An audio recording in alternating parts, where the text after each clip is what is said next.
دیکھیں یہ جو آپ خواہی فرما رہے تھے نا سندھ کے حوالے سے، دیکھیے کراچی جو ہے وہ 1966 تک وفاق کا دارالخلافہ تھا، ٹھیک ہے، اور جو آپ سندھیوں کے اوپر بات کرتے ہیں بار بار، نہیں خدا نہ خواستہ یہ سندھیوں کے خلاف کوئی ایڈمنسٹریٹو یونٹ بنانے کی بات سندھیوں کے خلاف نہیں ہے، سندھیوں کے لیے، اس لیے کہ آج کراچی جو ہے وہ صوبہ سندھ کی آبادی کا 38% ہے سینسس، جو کہ ہم نہیں مانتے، پھر بھی آفیشلی آپ ہمیں 38% گنتے ہیں، حیدرآباد 5%، یہ دونوں ملا کر 43% بنتے ہیں۔ آج اگر پورا حیدرآباد اور پورا کراچی ایک بھی ووٹ اس موجودہ صوبائی حکومت کو نہ دے، ہم اپنا وزیر اعلیٰ چینج نہیں کر سکتے، ایک بھی ووٹ نہ دے۔ تو ہمیں وہ نظام چاہیے جہاں پر بات سندھی اور معاجر کی نہیں ہے، جہاں پر اگر کوئی میرے شہر کو دنیا کے انسانوں کے رہنے کی تیسری بدترین جگہ بنا دے، جہاں پر پانی نہ ہو، جہاں پر گٹر میں بچے گر رہے ہوں، جہاں پر کچل کر لوگ مارے جا رہے ہوں، جہاں پر کتے کے کاٹنے سے لوگ مر رہے ہوں، جہاں پر HIV پھیل رہا ہو، اگر میں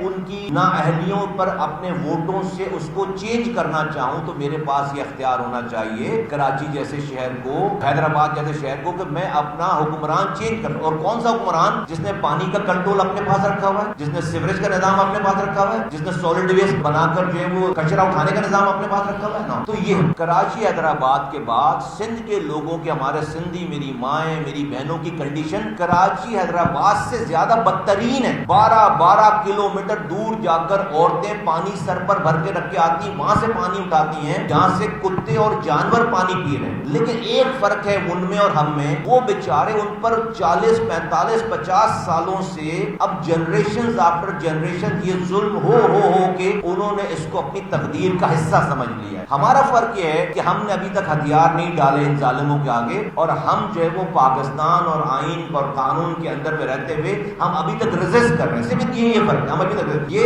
ایڈمنسٹریٹو یونٹس بنیں گے تو سندھ کے ہاری کسانوں کو بھی آزادی ملے گی، وہ اپنا وزیر اعلیٰ چینج کر سکتے ہیں، بدل سکتے ہیں اپنا۔ یہ 8,884 ارب روپے، 8,884 ارب روپے وفاق پہلے دن دے دیتا ہے صوبوں کو، تو وفاق نے تو اپنا کام کر دیا۔ اس میں سے میرے صوبے سندھ کو 2,263 ارب روپے اس سال ملے ہیں، اور 18 سالوں میں 22,000 ارب روپے ملے۔ 22,000 ارب روپے خرچ کر کے دنیا کا بدترین انسانوں کی رہنے کی جگہ بنا دی ہے۔ تو یہ تو ڈس انفرنچائز وے آف مینجمنٹ ہے نا ساری۔ آپ ایک بدل لوگوں کی اتنی بڑی تعداد پیدا کر چکے ہیں ملک میں کہ جب وہ مایوس ہو کر ہتھیار اٹھا لیتے ہیں، بلوچستان میں اور خیبر پختونخوا میں آپ اسی فوج کو بولتے ہیں آؤ اور اس سے لڑائی کرو۔ یہ آپ کا نظام لوگوں کو غدار کر رہا ہے، یہ آپ کا نظام لوگوں کو محروم کر رہا ہے، لوگوں کو پاکستان سے بدل کر رہا ہے۔ 1 انچ زمین بھی جو ہے وہ سندھ کی کسی اور صوبے میں داخل نہیں ہو رہی، کوئی 1 انچ کسی دوسرے صوبے کے سندھ کے اندر داخل نہیں کی جا رہی۔ یہ تقسیم نہیں ہے، یہ جو تقسیم کی بات ہونی کہ تقسیم، یہ تقسیم نہیں ہے، یہ ایڈمنسٹریٹو ارینجمنٹ ہے۔ اچھا پھر آپ کہیں گے کہ بھائی یہ والی پاور جو ہے وہ لوکل گورنمنٹ میں لے لو، تو بھائی گئے تھے نا ہم 26ویں ترمیم لے کر، اتنی ایروگینس دکھائی اسی پیپلز پارٹی نے کہ وزیر اعظم مان گیا، کیبنٹ مان گئی، PMLN مان گئی، اور پارٹیاں مان گئی، اور کھڑے ہو گئے وہاں پر جو ہے وہ پیپلز پارٹی کا میں نام لے کر نہیں بولنا چاہتا کہ نہیں اگر MQM کی یہ آئینی ترمیم لوکل گورنمنٹ کی شامل کی گئی 26ویں ترمیم میں تو ہم ساری شکوں پر ووٹ نہیں دیں گے۔ ہم پیچھے ہٹ گئے، وزیر اعظم نے کہا بھائی جو ہے اگلی دفعہ کر لیں گے۔ 27ویں ترمیم کا موقع آیا، پھر ہمیں وزیر اعظم نے بلا کر کہا کہ ہم آپ کا شکریہ ادا کرتے ہیں، آپ نے ہماری بات مانی اور میں آپ سے وعدہ کرتا ہوں کہ ہم اس کو کروائیں گے 27ویں ترمیم میں۔ پھر ہم نے شکریہ ادا کیا، ساری پارٹیز مان گئی، کیبنٹ مان گئی، وزیر اعظم مان گئے، سب لوگ مان گئے۔ اقلیت میں ہونے کے باوجود پیپلز پارٹی نے اس لوکل گورنمنٹ کی ترمیم کو اپنی غرور، اپنے جو ان کے پاس نمبرز ہیں جس سے ان کو پتا ہے کہ وہ حکومت کو گرا دیں گے، انہوں نے اس کو جو ہے وہ ویٹو کر دیا۔ تو ہم اور کیا کریں؟ آپ مجھے پینے کے پانی کا اختیار دینے کے لیے تیار نہیں ہو، آپ مجھے گٹر کے ڈھکنے رکھنے کا اختیار دینے کے لیے تیار نہیں ہو۔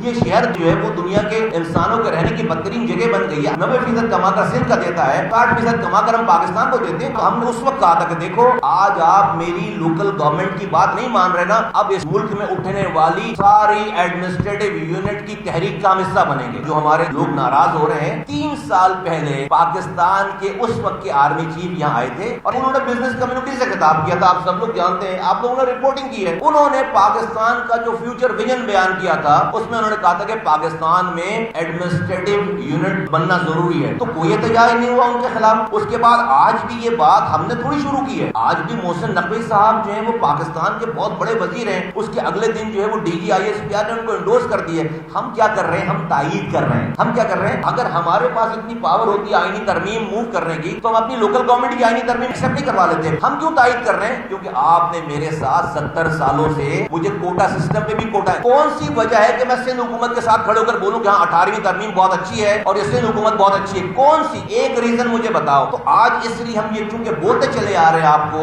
آپ ہماری بات مانو مانو مانو مانو، چونکہ آپ نے ہماری بات نہیں مانی اور آپ کو پاور کا غرور ہے، گھمنڈ ہے، نشہ ہے، آج ہم جو ہے وہ ہر ایڈمنسٹریٹو یونٹ کی بات کی تائید کر رہے ہیں۔ تو ہم نے یہ انیشیٹ نہیں کیا، ہم تو 40 سالوں سے بول رہے ہیں، آپ تو اس پہ کام نہیں کرتے تھے۔ آج ملک چلانے والوں کو یہ اندازہ ہو گیا ہے کہ ملک چلانے کا بچانے کا واحد طریقہ کار ہے کہ پاکستان کو ایڈمنسٹریٹو یونٹ دیے جائے۔ ہمارے لیے میوزک ٹو دی ایئر ہے، ہمارا بھی مسئلہ حل ہوتا ہے اور ملک کا بھی مسئلہ حل ہوتا ہے۔ تو ناراض ہم سے نہ ہو، لوگ ناراض ان سے ہو، اگر ناراض ہو سکتے ہیں تو وہاں پر ناراضگی ظاہر کریں۔ سچ جو چھپ نہ سکے